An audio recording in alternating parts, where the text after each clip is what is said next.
শুরু করছি পরম করে নমায় আল্লাহর নামে। সুপ্রিয় কৃষক কৃষিণী ভাই বোনেরা, ইতিপূর্বে আমি দু একটি ভিডিওর মধ্যে লিচুর বিভিন্ন রোগ এবং রোগ তথা সমস্যা নিয়ে আপনাদের সাথে কথা বলেছি। আজকে মূলত যে বিষয়টি নিয়ে আলোচনা করবো সেটা হচ্ছে লিচুর উপকারিতা। লিচু হচ্ছে একটি মৌসুমী ফল, এটা আমাদের বাংলাদেশে খুবই অল্প সময়ের জন্য আসে খুব, এবং অল্প সময়ে খুব দ্রুত সময়ে কিন্তু লিচুর মৌসুমটা শেষ হয়ে যায়। লিচু সবার, ছোট বড় সবার কাছে খুবই জনপ্রিয় একটি ফল। লিচু লিচুতে কিন্তু প্রচুর পরিমাণ লিচু আমাদের শরীরের জন্য ব্যাপকভাবে উপকারী একটি ফল। আমরা এটা যদি প্রতি মৌসুমে খাই তাহলে এটা আমাদের শরীরের জন্য খুবই উপকারী।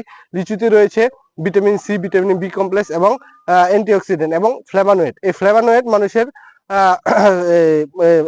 বিশেষ করে আমাদের মা বোনদের যে স্তন ক্যান্সার হয় সেই স্তন ক্যান্সার রোধে ফ্লেভানয়েড বিশেষভাবে ভূমিকা পালন করে। এছাড়া লিচু মানুষের মুখের রুচি বৃদ্ধিতে বিশেষভাবে সহায়তা করে এবং কোলেস্টেরলের মাত্রা, যাদের কোলেস্টেরলের মাত্রা খুব বেশি রক্তে, তারা যদি লিচু খান নিয়মিত তাহলে অবশ্যই এই কোলেস্টেরলের মাত্রা নিয়ন্ত্রণে রাখতে পারবে। এছাড়া লিচুতে রয়েছে ক্যালসিয়াম। এই ক্যালসিয়াম মানুষের হাড় ক্ষয় রোধ করতে সহায়তা করে এবং হাড়কে মজবুত করে।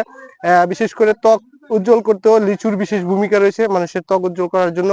এছাড়া দাঁত এবং চুলে যাদের সমস্যা রয়েছে, দাঁত এবং চুলের সমস্যা দূর করতেও লিচু বিশেষ ভূমিকা পালন করে থাকে। তাই অবশ্যই আমরা এই মৌসুমী ফল, মিষ্টি ফল, প্রকৃতির বিশেষ উপাদান, বিধাতার বিশেষ উপহার, এটা আমরা প্রতি মৌসুমেই খাওয়ার চেষ্টা করব এবং এটার যে স্বাদ সেই স্বাদগুলি আমরা নেওয়ার চেষ্টা করব। এখানে একটা কথা বলে রাখা ভালো, অতিরিক্ত লিচু খেলে কিন্তু আপনার শারীরিক অনেক সমস্যা হতে পারে। অন্য আরেকটি ভিডিওতে আমরা লিচুর অপকারিতা সম্বন্ধে হালকা একটা আলোচনা নিয়ে আসবো আপনাদের সামনে। ধন্যবাদ সবাইকে।